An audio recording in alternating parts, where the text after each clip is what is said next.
So give her a sign and go for it. Hi everyone, my name is Richard. I'm Alan. And I'm Sarah. And we'll be introducing to you guys portion control and why it is important. And so we chose a school setting, so school food service. And so portion control in school setting is providing the correct serving size to standardize the amount of food. This kind of allows us to control how much nutrients and calories, as well as consistency in every plate being served. And so it's important to kind of understand how much food is in every serving, as well as the amount of calories in that same serving, in order to provide accurate portion control. And so with that being said, why is portion control important? Well, I'm glad you asked. It's important to be able to provide the amount of nutrients and meet the meal pattern requirements, as well as being able to control the amount of food costs and the amount of food waste. And so I'll be passing it off to Sarah, who will talk about portion control tools.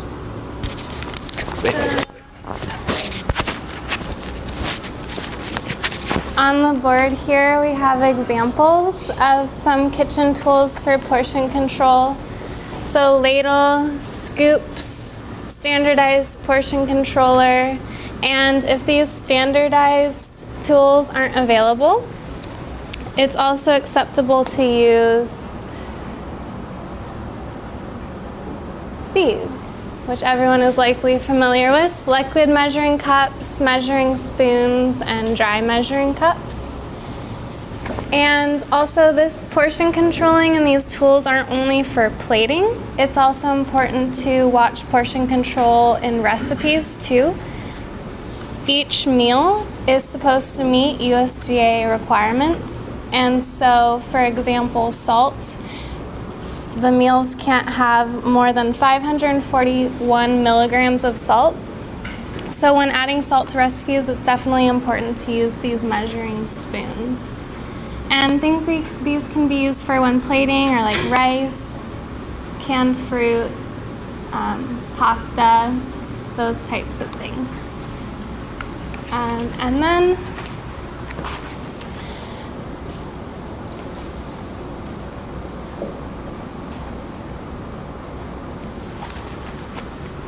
we have this scoop size chart. So this is for the standardized scoops, and each scoop has a number, and the number corresponds to the amount of food that it portions. And so there's a little trick to figure out how much food each scoop number portions. So for example, scoop number 16, all you would have to do is take the number 32 and divide it by the scoop number, and that results in the amount of ounces you have. So 32 divided by 16 is 2 ounces. So the scoop number 16 is 1/4 cup. So now Alan is going to show you how to use each tool that we have up here. And a couple of people will have the opportunity to demonstrate for the rest of the group as well.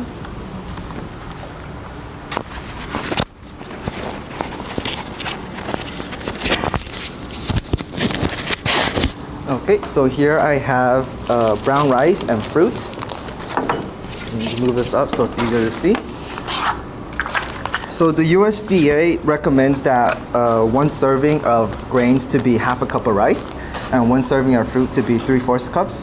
So I will demonstrate how to properly portion out one serving of rice.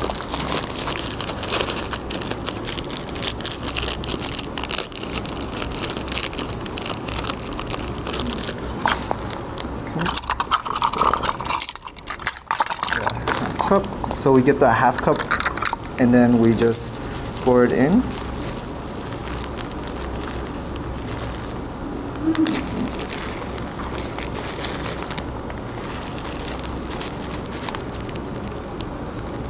And it doesn't have to be like super exact, as long as it's somewhere around the top, and then it's not like it's not covering like a mountain over. It should be okay. Thank you. All right. And then so right here we have about half a cup of grains. And so right there is 1 serving. So now can I get 2 volunteers to come up to show me how to get half a cup of rice and 3/4 cups of fruits? Anyone?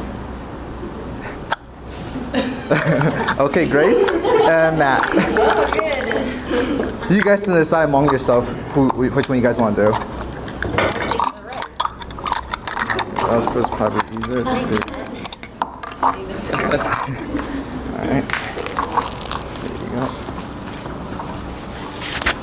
So, this is the 3rd cup. Is it 3/4? This is a half. Yes, 3/4 cup. You need that one? No, I don't. Oh, good. Wow, you opened That one's a half cup. Usually when I open it, I So, just like break. what you did was you just shook it. Like this, right? Yeah.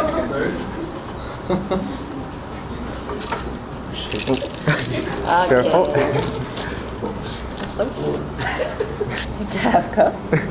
Yeah. Yeah. Extra mine. So, that would make 1 cup on this plate. Yes, it would. Good job. Technique. Thank you. So how do I get the like little things out? Do I like grab it and Well, maybe Drink some of the soup and yeah, then just drink some. Well, maybe we'll just pour it in. Maybe that'll work. just pour it into like here. Yeah, pour it into.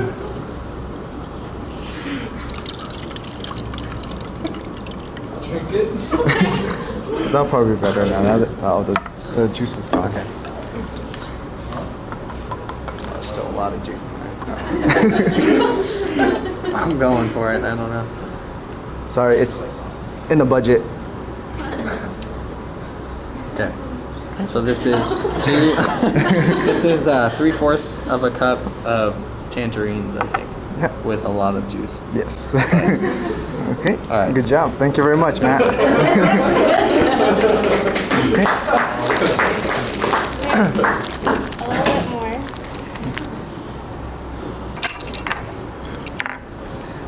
So not only is food portion control important in serving on trays, but it's also important in recipes.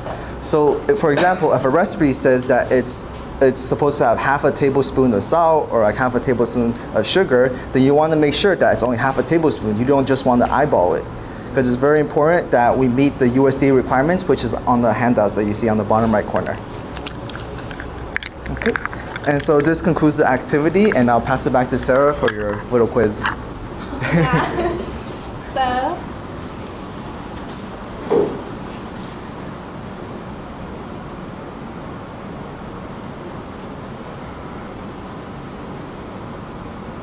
okay. Does anyone know what number 1 is? Yeah. Yeah, nice. What about number 2? Yep. Scoops. Good. And number 3, this one might be a little tricky, so I have a word name.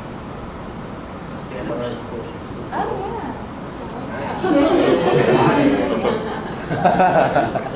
And then number 4, Liquid measuring cups.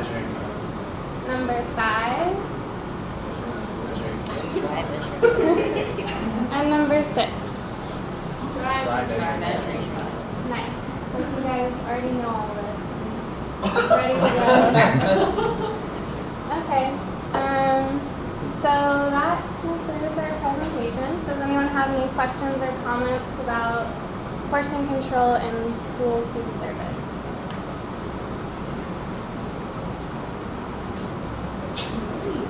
Thank you so much. Gotta clean up the mess. New hires. Thank you guys for deciding to work at Center for Recovery. And as you guys probably know, this is a residential treatment facility for people diagnosed with eating disorders for adult women. And today you guys have been probably familiarizing yourself with our kitchen facility. And it's important that we understand and recognize this area because our patients eat 6 times a day. So they have breakfast, lunch, and dinner, and 3 snacks. And then you guys will probably help them prepare it in full. So we'll begin training by recognizing the health hazards associated with cross-contamination, introduce you to our new cutting boards right here, and then teach you guys how to properly sanitize them once you're done. All right, any questions or comments before we move on? No? All right, so Hillary will talk about cutting boards. Hi, I'm Hillary.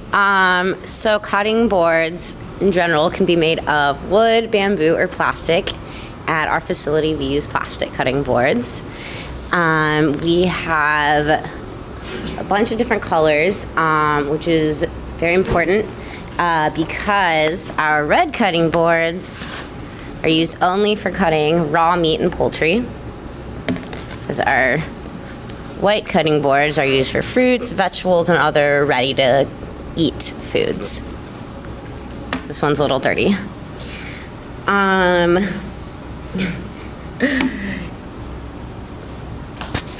These aspects of cutting boards are crucial to remember in preventing the accumulation and growth of microbial pathogens, which Victoria will be explaining to you next. Hello, I'm Victoria. So viruses, bacteria, and protozoa are the primary causes of foodborne illnesses caused by improper food handling. When preparing foods for our client, it is always important to remember that although these pathogens are not visible to the naked eye, they are there and seeking their next host. So I'm going to introduce you to 8 known pathogens that account for the majority of illnesses, hospitalizations, and deaths in the United States. And I'm going to show you a few foods that they are found in that we also serve here at our facility. So salmonella is found in eggs, meat, and also in food handlers with poorly washed hands. So we have some salmonella, or we have a piece of chicken that may contain salmonella. We have Campylobacter, which is found in raw and undercooked meat. So, oops, this is avocado. Could be in this chicken, or maybe this chicken too. T. gondii, which is also found in contaminated meats or utensils or cutting boards. So maybe this cutting board, maybe that one. If this is the veggie one, maybe it's on. Who knows? We'll get our microscopes. E. coli, raw ground beef, maybe. Norovirus on shellfish and fresh produce. So it could be on our vegetables, could be on our shrimp. L. monocytus on ready-to-eat foods, and S. aureus is on salads. So next I'm going to pass it back over and we're going to have a little group activity. Not yet. All right, so as Victoria mentioned, there are various pathogens that are present in food. And a lot of these pathogens are found in raw meat. So that's why it's important to use a separate cutting board for raw meats and then a separate one for vegetables. And that's because raw meats, usually cook them to high enough temperature, 145 to 165 most of the time, to destroy these microorganisms or render them inactive. And for vegetables, you often serve them raw. So a lot of the bacteria, if they're carried over to the vegetables, they might not be cooked at all, or it might not be cooked to a high enough temperature to render them inactive, which is why I use separate cutting boards. And also at our facility, we won't touch upon it today, we also use different knives. So we have a red knife for meat products, and then a standard knife for vegetables, fruits, and other kind of ready-to-eat foods. Okay, so now Hillary will be talking about proper sanitation. So now that you guys know which cutting boards are used to prepare which type of foods, the other important aspect of cutting board safety and sanitation is cleaning them.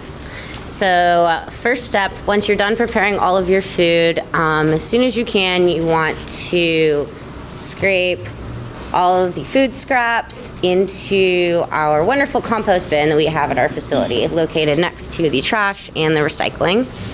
Next, you will wash the cutting boards in hot soapy water, which should be at least 110 degrees Fahrenheit. And there's going to be a demonstration after, so make sure you're listening. We're picking random people. Yeah. And then after you have washed the cutting boards off with detergent, also I just want to mention that if the detergent water is dirty or there's no more bubbles in it, you need to make new hot soapy water. This is because it's not going to be effective. Next, you should rinse all of the suds and other potential remaining food scraps off into a water solution. And once you've done that, then you will place the cutting board into a sanitizing solution in the third compartment, and which is a chlorine bleach solution. And it's very important to always check the pH before you do this. You want the pH to be between 6.5 and 7.5. So you want to take one of our pH strips that we always have located next to our sink, test it, make sure that it's at pH 6.5. It is, so this would be appropriate.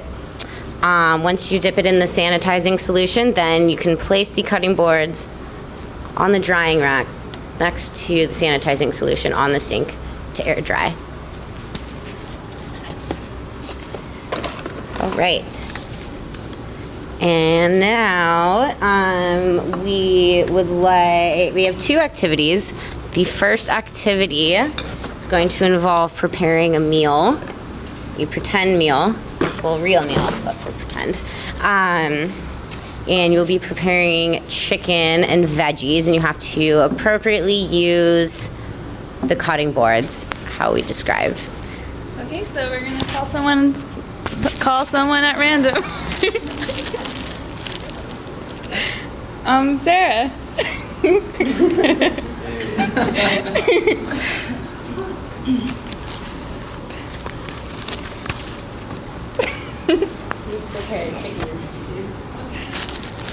Oh wait. How do you use the cutting boards? 1 second. All right, so Chicken. we're gonna have avocado, carrots, and lettuce in the salad. Okay, sorry, which one is veggies? You're fired. This is for vegetables, that's for me. Yeah, it's fine. It's the one. So put the veggies on this one. And then meats over here. And then, am I cutting meat? Or a salad. And avocado. Yeah. And then cutting this out. And carrots. I mean, these don't have these on them, right? Okay, fine. We don't Okay. know. Yes, and then different knife. Alright. Yep, good.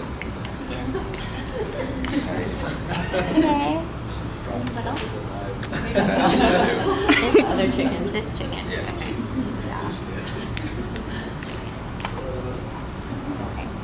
Okay. Alright, that's good. Nice job. Thank you. Thank you. Can anyone say what Sarah did well? Matt. Very uniform chops. Very uniform With choice. respect to cutting boards. Alright, I'm gonna call her out. Okay, Melody. Oh, no, you come up, just needs to explain what she did well. What did she do well with respect to cutting boards? Can you talk in front of the mic? Look at the camera. She cut it on the right board. Yes, she did. Yep. Exactly right. All right. Right. Thank you, Sarah. All right, you may sit down. Yeah. All right, our next demonstration is going to be the cleanup of this lovely chicken and veggie meal that we prepared. So June is going to pick a name, and you will have to demonstrate the correct use of the 3-compartment model. Come on up.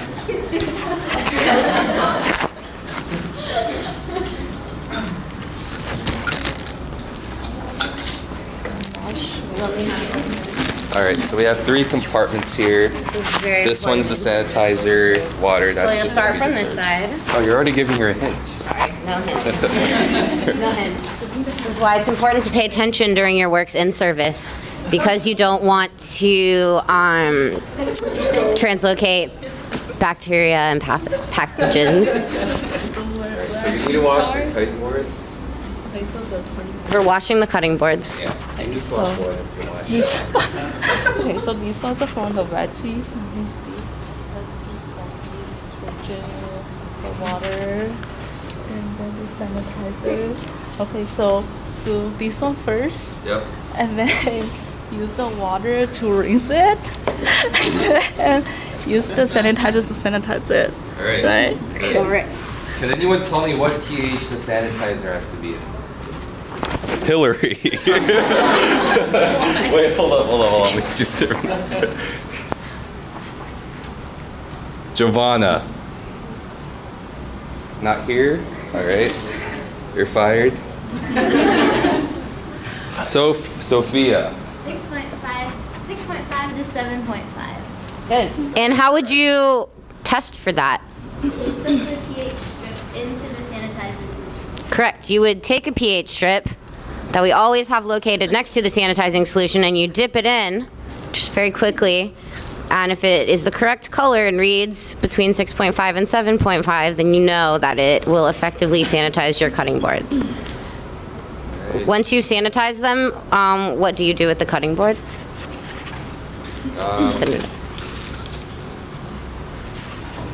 Janine. Once you have sanitized your cutting board, what do you do with it? Correct, you air dry it. All right. Well, thank you. Mason.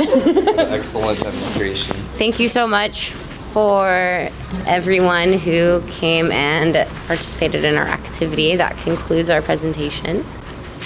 Are there any questions before we leave? Why do you use plastic cutting boards? Because we have a budget, and plastic is a bit cheaper. All materials have the possibility of holding bacteria. Plastic is what our facility chose to purchase, and June can elaborate. So I think the wooden ones have more nooks and crannies that, bacteria and other microorganisms can reside in a little more comfortably. So by using plastic, we're able to kind of minimize the risk of transmission.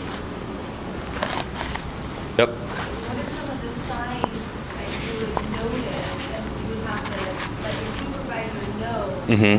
when you're looking at the cutting boards Mm-hmm. that it might be a good time to replace them? If they're if they're like scratched up, they have a lot of damage. That's a good time to ask your supervisor for new cutting boards. All right, Jim, did you have a question? Yeah. So what if I have an avocado allergy and Uh-huh. fruit, and all of a sudden there's that cross contamination?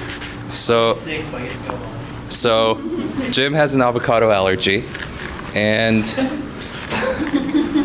okay, so if Jim were a client, then we'd make sure that there's no cross-contamination. Our dietitian works with the clients to determine potential food allergies. So if there's someone with a gluten intolerance or celiacs, then we use like different peanut butter containers, like everything, just because we really want to minimize the risk. So we take steps to prevent allergic reactions from occurring. Yes, Sean. Are there any more drop-up things that you're saying? Are there any more? So if you're here, you're already hired. Hired, so. Oh yeah. If you have any friends, there's a $75 referral fee. So yeah, let me know, please.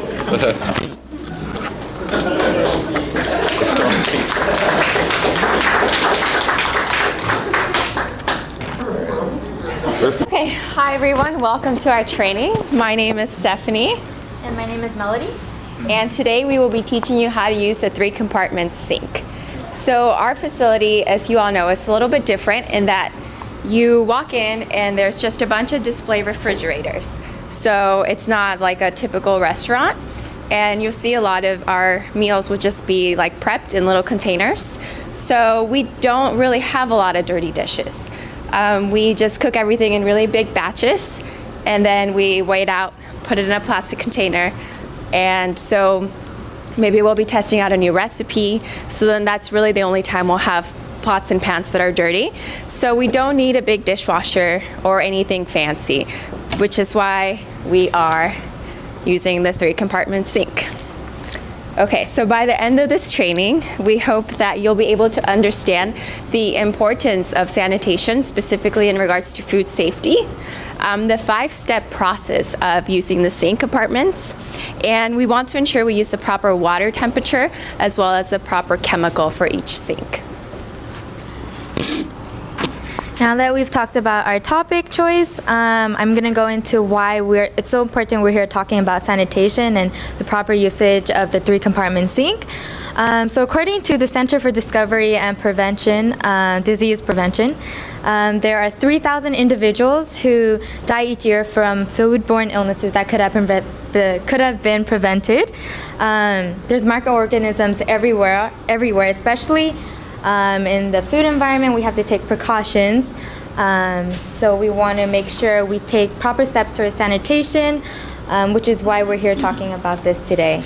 Now that I've gone over why it's so important, we're going to pass it off to Stephanie. Thank you. Okay, so the 5-step process is as follows. So first we have to scrape, then we wash, rinse, sanitize, and air dry. So that's just the main steps. But we're gonna go into a little bit more detail than just that.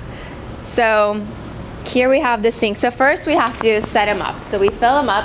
This is what our sinks are gonna look like. And each sink has a fill line.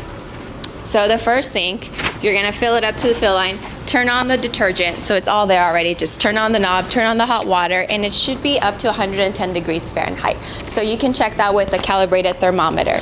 Then the second sink is just water, and that's also going to be hot water, so 110 degrees, so also make sure to check that. The last sink is going to be the sanitizing solution, and that's lukewarm water, so that has to be 75 degrees. Also check that, and then turn on the sanitizing solution at the same time you turn on the water. Once you get to the fill line, you turn them off. Okay, so first step. Any questions, actually? No questions? Okay, so once you have everything nice and set up, you want to make sure that you scrape all the food off the pots, pans, whatever you're going to wash before you start washing. But I also want to point out that the third sink must be changed every 4 hours to ensure that it's effective. Okay? Yeah. The second step is washing. So after we've scraped all the food off the dishes, we're going to place the dish in the first sink. And wash it, and then after that the third step is to rinse it, where it's put in the second sink, and we want to make sure that when all the visible soap is removed, and if there are any food scraps within the second sink, we want to make sure to change that sink up so that our dishes are kept washed in a nice environment. And then the fourth step is to put our dishes that were rinsed into our sanitizing sink, which is sink number 3.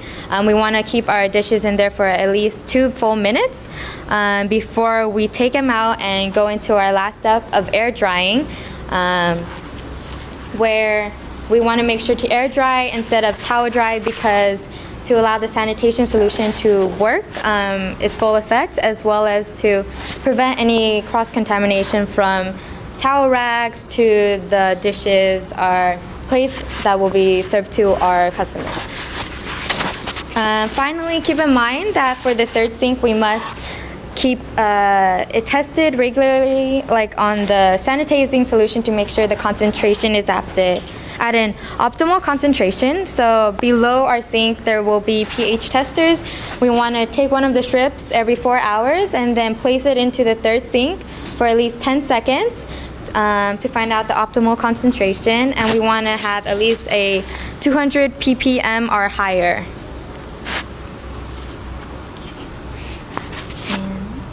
Okay, and so we're gonna just hand out a little reference sheet. Do you have the reference sheets? So you can keep this for future reference. It just has basically the objectives of our presentation, so what we want y'all to learn. And we're also gonna perform a quick activity. So she's handing those out, and then I'll go ahead and start our activity. So I'm gonna draw out our sinks.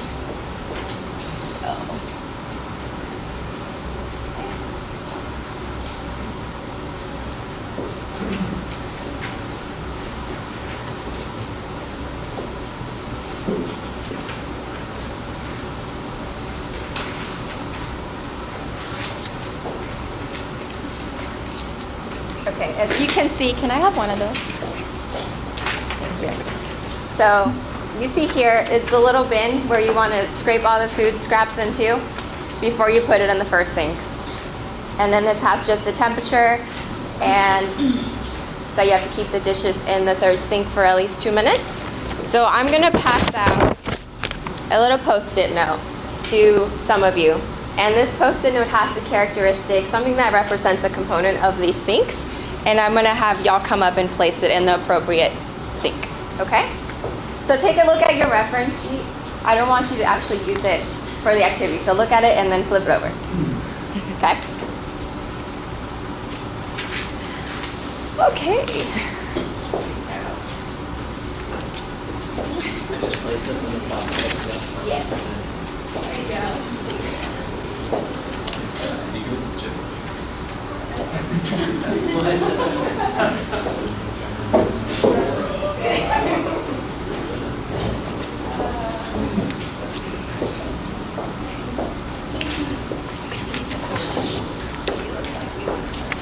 Oh, wow.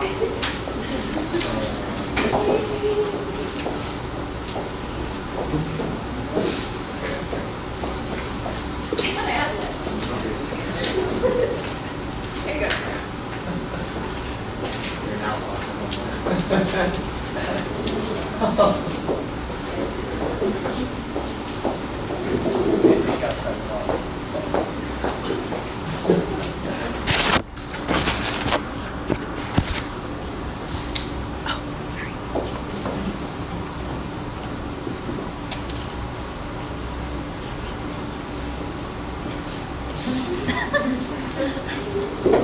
Yay! Okay, so that's everyone? Okay, thank you for participating. Let's see if these are right. Okay.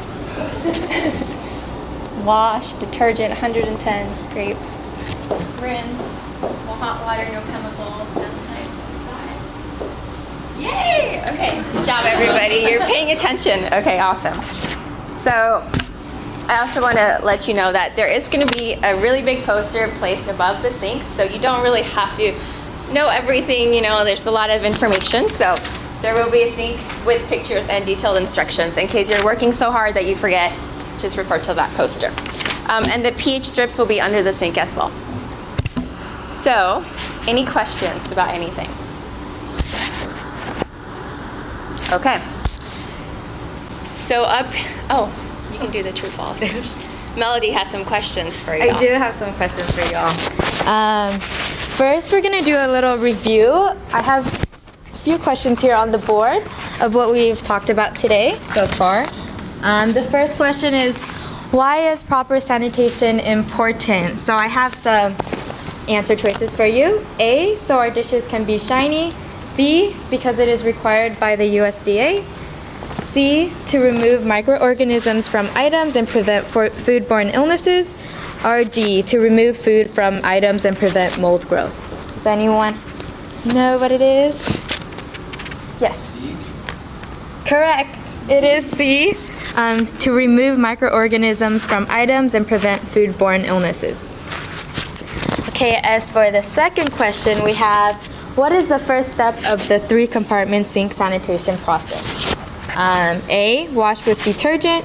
B, put in sanitation solution. C, scrape food off dishes. D, spray with cleaning solution. Answers? Correct. It is C, scrape food off dishes. And the third question is, what is the correct order of steps when using the 3-compartment sink?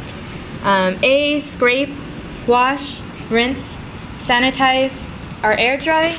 B, wash, scrape, rinse, sanitize, air dry. Or C, wash, scrape, sanitize, rinse, air dry. Or D, none of the above. A was, wait, did you say A? A was scrape, wash, rinse, sanitize, and air dry. A, correct. You guys did awesome. So now we're just gonna go through our post-evaluation quiz. It's a bunch of true and false, so I'll just ask it. Just want to make sure that we have fulfilled our objectives here today. First one, dishes should always be dried with a dry.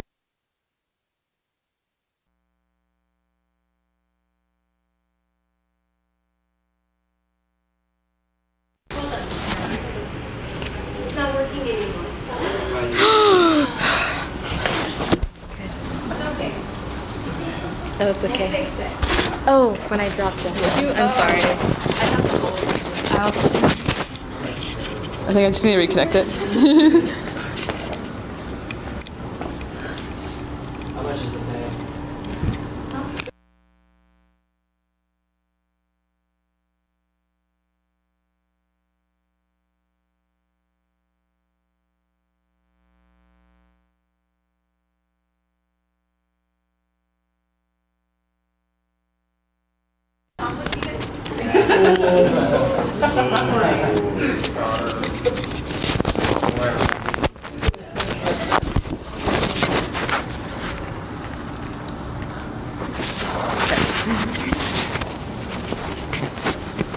Thank you. Okay, back to our post-evaluation quiz. Yes. So you I guys answered the first one. Yeah, so we'll just go on to the second one. Sink number 3 must be filled to the fill line with lukewarm water. Is this true or false? False.